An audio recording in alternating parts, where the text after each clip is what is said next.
विश्वशीरुषं देवं विश्वाक्षं विश्वशम्भुवं विश्वं नारायणं देवमक्षरं परमं पदं विश्वतः परमां नित्यं विश्वं नारायणगुं हरिं विश्वमेवेदं पुरुषस्तद्विश्वमुपजीवति पतिं विश्वस्यात्मेश्वरं शाश्वतं शिवमच्युतं नारायणं महाज्ञेयं विश्वात्मानं परायणम्।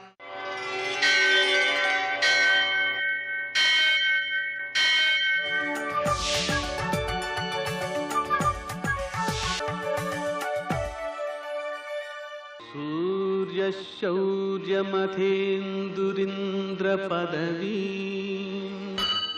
सन्मङ्गलं मङ्गलम्। आपदामपहर्तारं दातारं सर्वसंपदां लोकाभिरामं శ్రీరామం మోక్షదంతం నమామ్యహం. నేటి కాలమాన విశేషాన్ని గమనిద్దాం. స్వస్తి శ్రీ చాంద్రమాన మన్మథనామ సంవత్సరం దక్షిణాయనం శరదృతువు ఆశ్వీజ మాసం కృష్ణపక్షం బుధవారం. సూర్యోదయం 6:22 సూర్యాస్తమయం 5:37. తిథి అమావాస్య రాత్రి 11:14 వరకు. నక్షత్రం స్వాతి మధ్యాహ్నం 1:30 వరకు. వర్జం రాత్రి 7:36 నుంచి 9:21 వరకు. దుర్ముహూర్తం ఉదయం 11:37 నుంచి 12:22 వరకు. అమృతకాలం తెల్లవారుజామున 6:03 ప్రారంభమవుతుంది. బుధవారం కాబట్టి రాహుకాలం మధ్యాహ్నం 12 నుంచి 1:30 వరకు. అష్టకవర్గరీత్యా శుభప్రదమైన సమయం ఉదయం 9 గంటలకి. నేటి విశేషం దీపావళి. ఈటీవీ ప్రేక్షకులకు దీపావళి శుభాకాంక్షలు.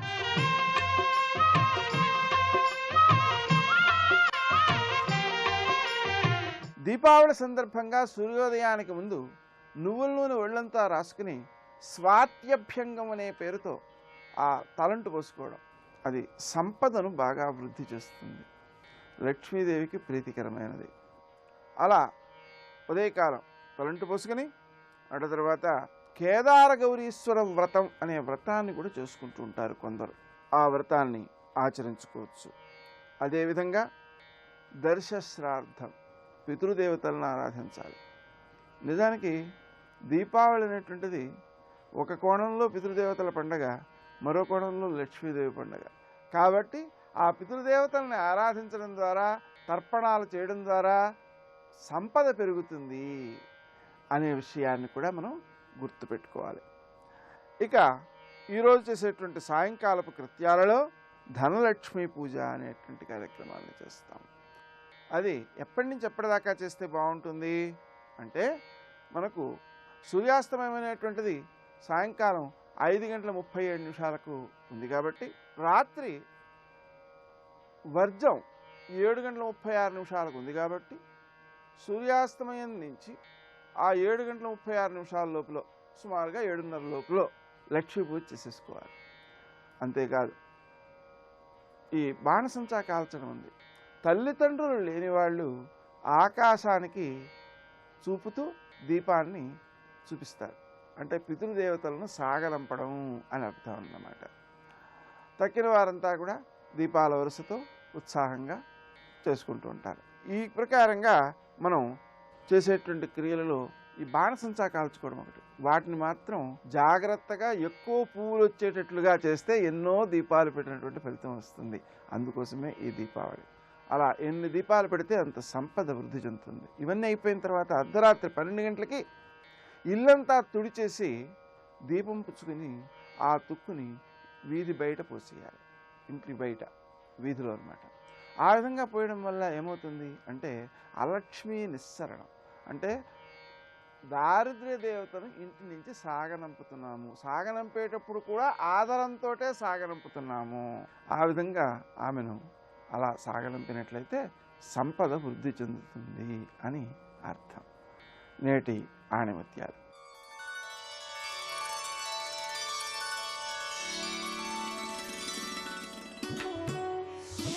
సరైన కప్పు లేని ఇంటిలోకి వర్షం ఇలా ప్రవేశిస్తుందో అలా ధ్యానం, సాధన చేయని వారి చిత్తంలోకి కామక్రోధాలు రాగద్వేషాలు ప్రవేశిస్తాయి.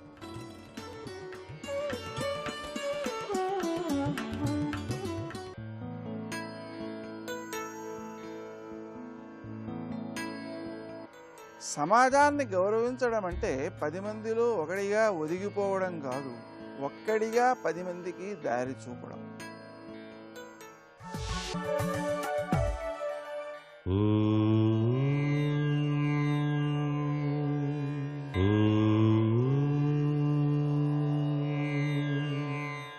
ఓం నమో నారాయణాయ.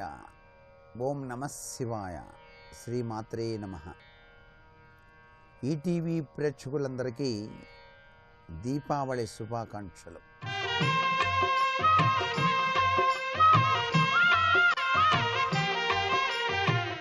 దీపలక్ష్మికి స్వాగతం పలుకుతూ ఈరోజు ప్రపంచం యావత్తూ కూడాను లక్ష్మీదేవి పూజ చేసేటువంటి సాంప్రదాయం కనిపిస్తుంది. ఆ తల్లి దీపాలలో దాగిన మహత్తరమైనటువంటి దివ్య వెలుగు. దేవదానవులు సముద్రాన్ని మధించినప్పుడు కటిక చీకటి పోయి దివ్యవంతమైన వెలుగు రేఖ ఉద్భవించింది. ఆమెయే లక్ష్మీ స్వరూపం. అందుచేత చీకటిని తొలగించి వెలుగును ప్రసాదించిన అమృతవల్లి లక్ష్మీదేవికి స్వాగతం పలకటానికి మనం దీపాల పండుగ దీపావళి జరుపుకుంటున్నాం. దీపలక్ష్మి స్వాగతం అంటూ ఈరోజు లక్ష్మీదేవిని పద్మపుష్పాలతో అర్చన చేసి అష్టోత్తర నామావళి చదివి ఇంటిలో ఉన్నటువంటి సంపదనంతా ఆ తల్లి వద్ద ఉంచి నమస్కృతాంజలు గడించి పూజ చేసి ప్రసాదం ఆవు పాలతో చేసినటువంటి వివిధ రకాలైన పిండి వంటలు ఆ తల్లికి నైవేద్యంగా సమర్పించే సంప్రదాయం ఉన్నది. ఇలా చేయటం వల్ల లక్ష్మీదేవి స్థిరత్వంగా ఉంటుంది, అనేక సంపదల్ని ప్రసాదిస్తుంది అని చెప్పేసి శాస్త్రం. అంతేకాకుండా అమావాస్య అనేటువంటిది పితృదేవతల యొక్క రోజుగా కూడా మనకు శాస్త్రాల్లో చెప్పారు. అందుచేత ఈ యొక్క అమావాస్య తిథి నాడు దీపదానాన్ని వనర్చేటువంటి సాంప్రదాయం ఉంది. ఇలా చేయటం వలన యమ మార్గాధికారముల నుండి విముక్తులవుతారు మానవులు అని చెప్పేసి శాస్త్రం.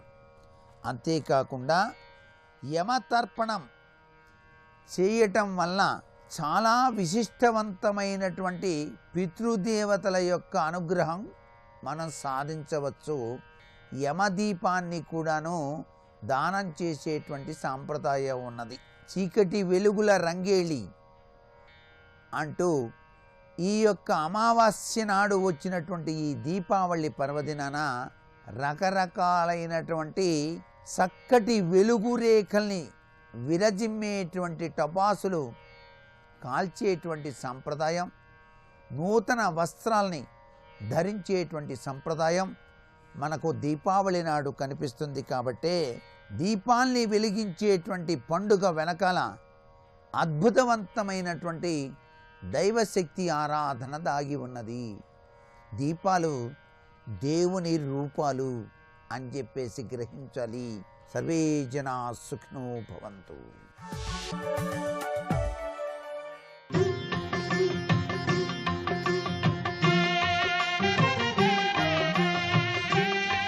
ఈటీవీ ప్రేక్షకులకు దీపావళి శుభాకాంక్షలు.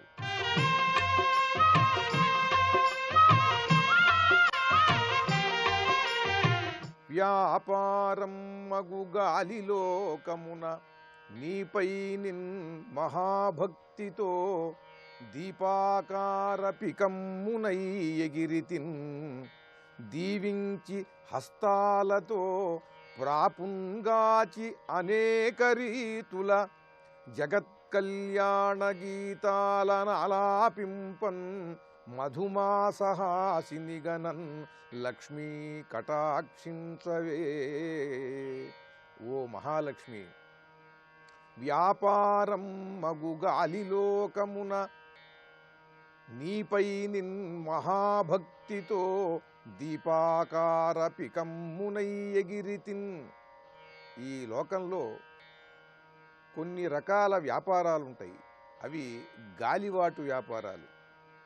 గాలి ఎటువైపు సాగితే అటువైపుగా పడవ తెరచాప ఎత్తినప్పుడు వెళ్ళిపోయినట్లుగా ఈ వ్యాపారాలన్నీ ఉంటాయి. అటువంటి వ్యాపారాల్లో ఉన్నవాణ్ణి నేను. కనుక ఇది ఒక గాలిలోకం. ఈ వ్యాపారం బగు గాలిలోకమున నీపై నిన్ మహాభక్తితో, నీ పైన విపరీతమైనటువంటి భక్తి కలిగి నేను ఈ వ్యాపారం అనే గాలిలోకంలో నీపై నిన్ మహాభక్తితో దీపాకార పికమ్మునై ఎగిరితిన్. ఈ దీపావళి సందర్భంగా ఈ గాలిలోకంలో నేను ఒక దీపం ఆకృతి వంటి ఒక పక్షినై నేను పైకి ఎగిరా. ఆ దీపావళి పర్వదినం రోజున ఈ మహాలక్ష్మి యొక్క వైభవాన్ని కీర్తిస్తూ, ఆ నరకాసురుడి వధని ఆనందిస్తూ, సత్యభామ రూపంలో ఉన్న లక్ష్మీదేవి ఈ లోకకంటకుణ్ణి వధించిందని ఆ లక్ష్మికి అందరూ కూడా దీపాలతో అర్చన చేస్తున్నట్టుగా ఆనందంగా ఈ పండగ జరుపుకుంటున్న సందర్భంలో అనేకమైనటువంటి బాణాసంచాలను వెలిగించి వదులుతారు. దానిలో నేను ఒక దీపాకార పికమ్ముగా ఎగిరితిన్, ఒక దీపం ఆకారం కలిగినటువంటి పక్షిలాగా మారి నేను ఈ గాలిలోకం అనే వ్యాపారంలో పైకి ఎగిరా. ఇప్పుడు గాలి వల్ల ఈ దీపం ఆరిపోయే అవకాశం ఉన్నది. కనుక నువ్వు దీవించి హస్తాలతో ప్రాపుంగాచి, నీ శ్రీకరములతో, నీ అభయ హస్తాలతో ఈ దీపాకారం వంటి పక్షిగా ఎగిరిన నన్ను నువ్వు ఇది ఆరిపోకుండా దీన్ని జాగ్రత్తగా దీపాన్ని కాపాడినట్టుగా చేతులతో నన్ను నీ అభయహస్తాలతో కాపాడి, దీవించి హస్తాలతో ప్రాపుంగాచి అనేక రీతుల అనేక విధాలుగా కాపాడాలి ఈ దీపాన్ని. ఎందుకనంటే నేల మీద ఉన్న దీపాన్ని చుట్టూ గాలి రాకుండా ఇలా చేతులు పట్టుకుంటే చాలు. ఇది గాలిలోకి ఎగిరినటువంటి దీపాకార పక్షి కనుక ఏ పక్క నుండైనా గాలి రావచ్చు, కింద నుంచి రావచ్చు, పైనుంచి రావచ్చు, అన్ని పక్కల నుండి కూడా గాలి బాగా ఉధృతంగా వచ్చే అవకాశం ఉంది. పైగా అది గాలిలోకం కనుక నన్ను అనేక రీతుల దీవించి హస్తాలతో జగత్కళ్యాణ గీతాలను ఆలాపింపన్, జగత్కళ్యాణ గీతాలని ఆలాపించే విధంగా నిన్ను ఆరాధిస్తూ దీపాకారం వంటి ఒక పక్షిగా పైకెగిరి నీ ఆరాధనతో పాటు జగత్కళ్యాణ గీతాలను ఆలాపించే విధంగా ఈ పక్షి నన్ లక్ష్మీ కటాక్షించవే. ఈ దీపావళి సందర్భంగా ఓ మహాలక్ష్మి నన్ను ఇలా అనుగ్రహించు. ఓం శ్రీ మహాలక్ష్మీదేవ్యై నమః. ఏడేడు భువనాల కులుకులలరు మాసిరివే కలకాలము మమ్ము కరుణించరావే. మహాలక్ష్మీ రావే మమ్మేలుకోవే. దీపం జ్యోతి పరం బ్రహ్మ దీపం సర్వతమోపహం దీపేన సాధ్యతే సర్వం దీపలక్ష్మి నమోస్తుతే. శివాయ గురవే నమః. శ్రీమాత్రే నమః. శ్రీ విష్ణురూపాయ నమః శివాయ. శ్రీ మహాలక్ష్మ్యై నమః. ఈటీవీ ప్రేక్షకులు దీపావళి శుభాకాంక్షలు.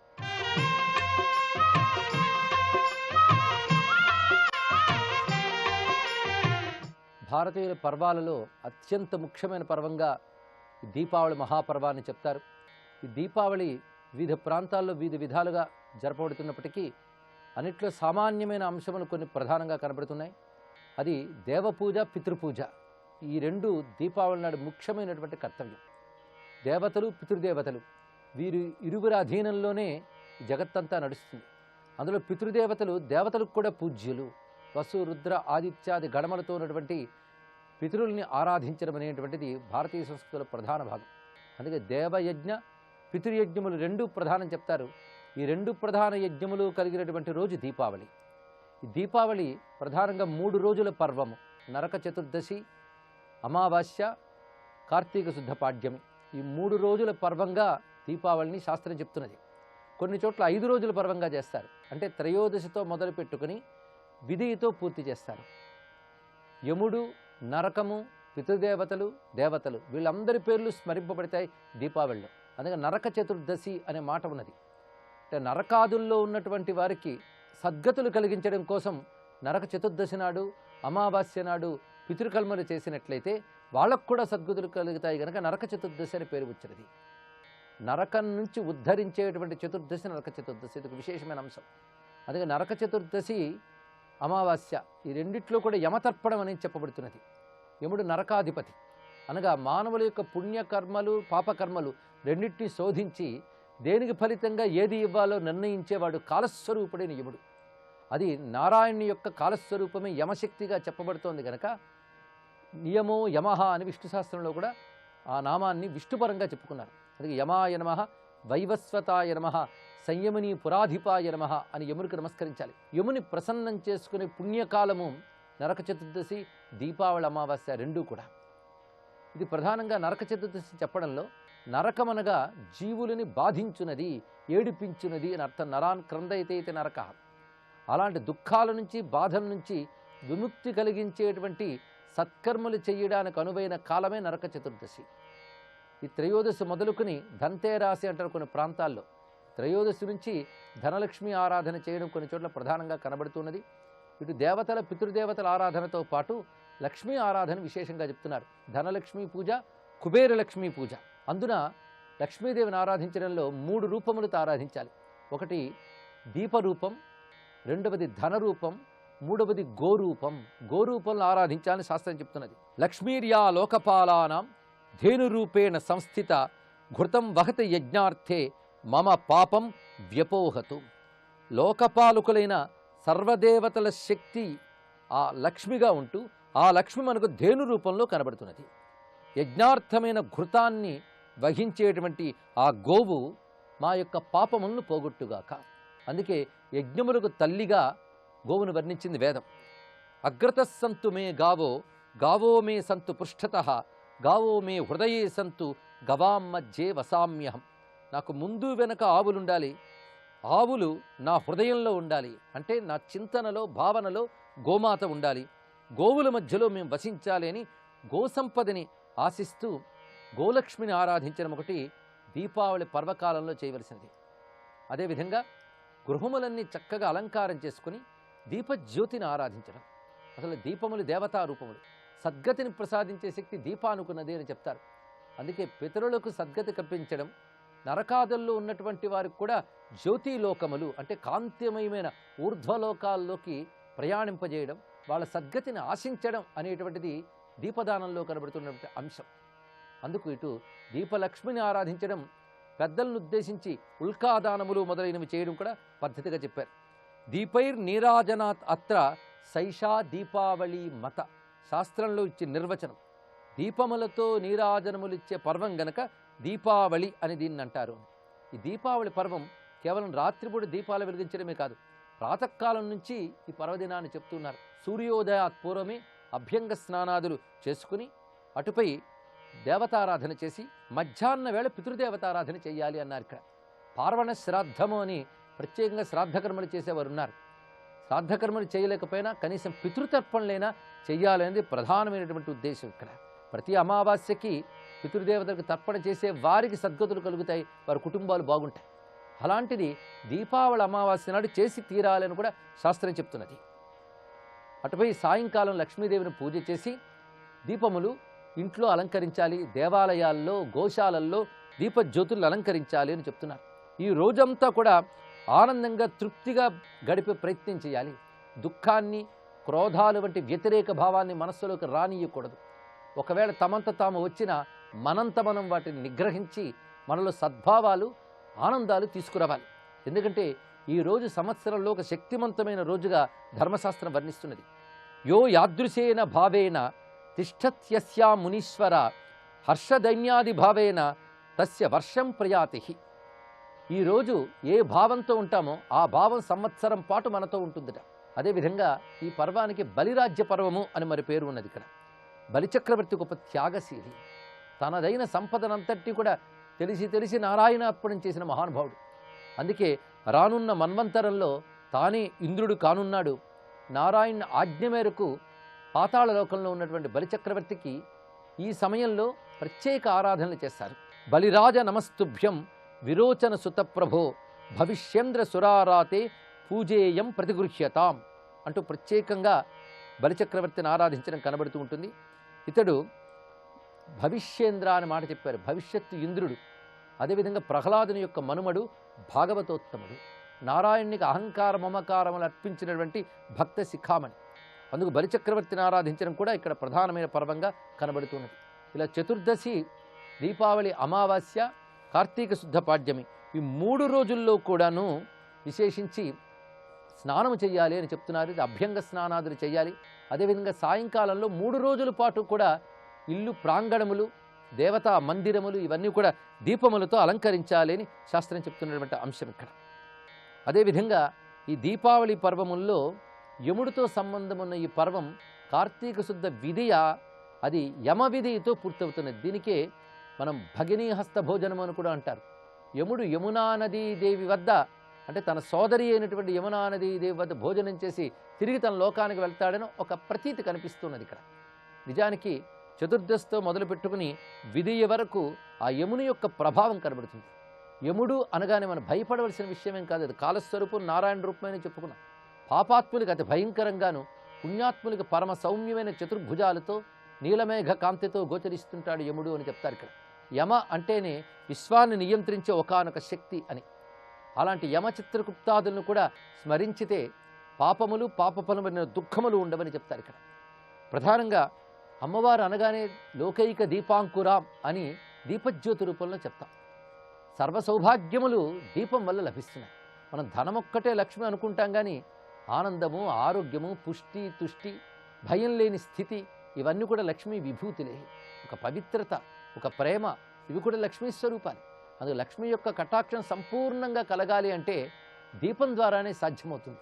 అందుకే దీపేన సాధ్యతే సర్వం అనే మాట కేవలం ఒక తేలిగ్గా అన్నటువంటి మాట కాదు.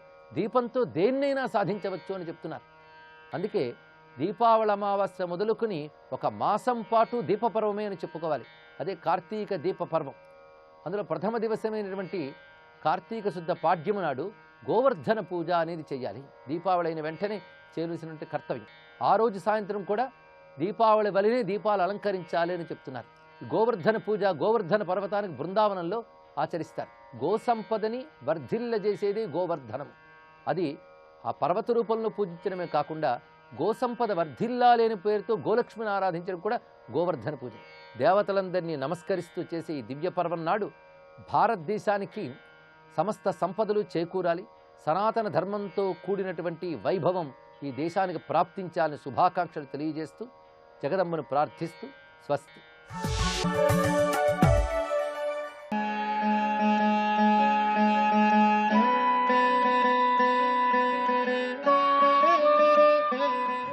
నేడు దీపావళి. ఈరోజు విశాఖపట్నం శ్రీ కనక మహాలక్ష్మి అమ్మవారిని మీ ముందుకు తెస్తున్నాం.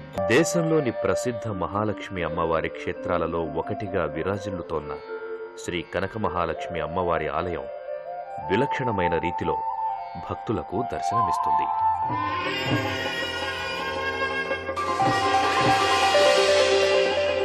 గర్భాలయ ప్రాంగణమంతా భక్తులను ఓ విచిత్రమైన అనుభూతికి గురిచేస్తుంది. విశాలమైన ప్రాంగణంలో ఉన్న గర్భాలయమంతా మహిళా భక్తులతో నిండిపోయి అక్కడ మహాలక్ష్మి అమ్మవారు స్వయంగా దర్శనమిస్తున్నారా అన్న అనుభూతికి గురిచేస్తుంది. కులమతాలకు అతీతంగా సమైక్యంగా ఇక్కడ భక్తులు అవ్యాజమైన భక్తితో అమ్మవారి పట్ల అనంతమైన విశ్వాసాలను ఉంచి గర్భాలయంలో ముందుకి కదులుతారు.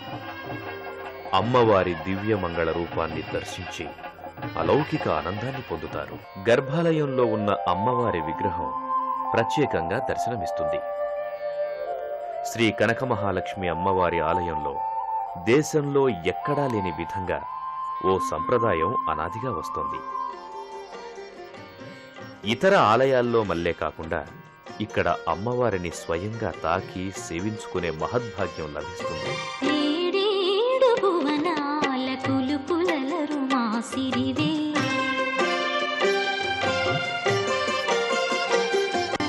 ఏడేడు భువనాల కులుకులలరు మాసిరివే కలకాలము మమ్ము కరుణించరావే మహాలక్ష్మీ రావే మమ్మేలుకోవే మహాలక్ష్మీ రావే మమ్మేలుకోవే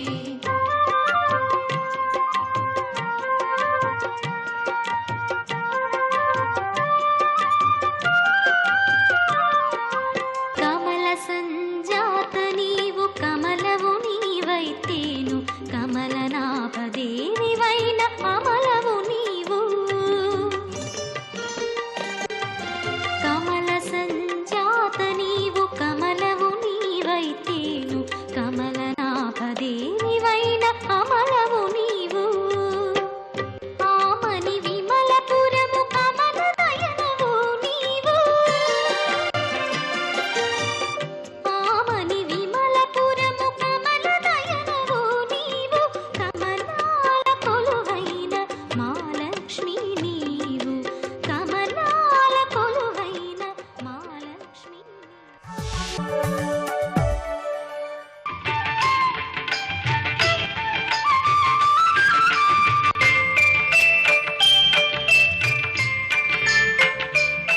శ్రీ మహాగణపతే నమః, శ్రీ సరస్వత్యే నమః, శ్రీపాదవల్లభ నృసింహ సరస్వతి, శ్రీ గురు దత్తాత్రేయాయ నమః. దీపః జ్యోతిః పరం బ్రహ్మ, దీపః జ్యోతిః జనార్దనః, దీపేన హరతే పాపం, సంధ్యాదీప నమోస్తుతే. దీపాన్ని వెలిగించటం, దీపాన్ని స్తుతించటం, సంధ్యా సమయంలో దీపాన్ని దర్శించటం, దీపానికి నమస్కారం పెట్టటం మన యొక్క సంప్రదాయం కదా. అది మంచి సదాచారం కూడా అని చెప్తున్నారు. దీపాలకు పూజ చేసేటువంటి పండుగే మనం దీపావళి అని పిలుచుకుంటున్నాం. ఇంటింట దీపాలు వెలుగుతుంటే చీకట్లు పారిపోతాయన్నట్లు బుద్ధి ప్రకాశవంతమవుతుంది.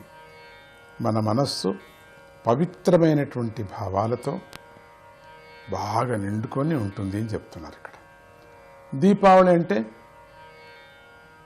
దీపాల వరుస అని కూడా అర్థం. దీపం ఐశ్వర్యానికి సంకేతం, సంపద ఆనందాలకు ప్రతీక, జ్ఞానానికి చిహ్నము. దీపావళి పండుగ 3 రోజుల పండుగ అంటున్నారు. మొదటి రోజు నరక చతుర్దశి, రెండవ రోజు దీపావళి, ఇక 3వ రోజు బలిపాడ్యమి.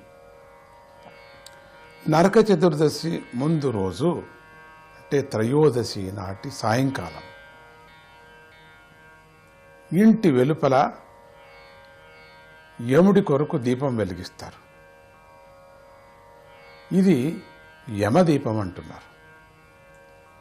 యమదీపాన్ని పూజించి నమస్కరించటం వల్ల అపమృత్యువు నశిస్తుంది. చతుర్దశి, అమావాస్య, ప్రదోష సమయాలలో దీపదానం చేయాలి. దీపదానం వల్ల నరక మార్గం నుండి విముక్తి కలిగి స్వర్గలోక మార్గం కనిపిస్తుందంటారు. నరక చతుర్దశి నాడు సూర్యోదయానికి ముందే లేచి తలారా స్నానం చేయాలి. నరకుడిని ఉద్దేశించి 4 ఒత్తులు గల దీపాన్ని వెలిగించి దానం చేయాలి. మినుమ ఆకులతో వండినటువంటి ఆహారాన్ని స్వీకరించాలి. యమునికి తర్పణం చేసి దీపదానం చేయాలి. దీపావళి రోజున మర్రి, మామిడి, అత్తి, యువ్వి, నేరేడు దీని యొక్క చెట్టు బెరడులను నీటిలో వేసుకొని స్నానం చేయాలి. దేవతలను కూడా పూజించాలి. అమాయుక్త ప్రదోషేతు ధనలక్ష్మి ప్రపూజయేత్. ఈ అమావాస్య ప్రదోష కాలంలో అమ్మవారిని అర్చించాలి. నువ్వుల నూనెతో దీపాలు పెట్టాలి. ఈ రోజున తైలంలో లక్ష్మీదేవి నివసించి ఉంటుంది కాబట్టి ఆ దీపలక్ష్మికి నమస్కరించి గౌరవించాలి. ముఖ్యంగా దీపాలను ఇంటి ద్వారం, ధాన్యాగారం, బావి, వంటిల్లు, రావి చెట్టు వంటి 5 ప్రదేశాల్లో ప్రధానంగా పెట్టాలి. ఈ రోజున పగలు ఉపవాసం ఉండి రాత్రిపూట ఆహారం స్వీకరిస్తే మంచిది. మగవారు దక్షిణ దిక్కున ఉన్నటువంటి యముడికి నమస్కరించి వెలుగుతున్న కాగడాలను పట్టుకొని పితృదేవతలకు దారి చూపాలి. ఇలా చేయటం వల్ల అగ్ని ప్రమాదాలు వంటి వాటిలో మరణించిన పూర్వీకులకు ఉత్తమ గతులు లభిస్తాయి. నరక భయం తొలగిపోతుంది. ఈ దీపావళి రోజున దీపోత్సవాన్ని జరపాలి. దీనిని కౌముదీ మహోత్సవం అంటారు. ఇదే దివ్యల పండుగ అని. మరుసటి రోజు బలిపాడ్యమి నాడు బలిచక్రవర్తిని పూజించాలి.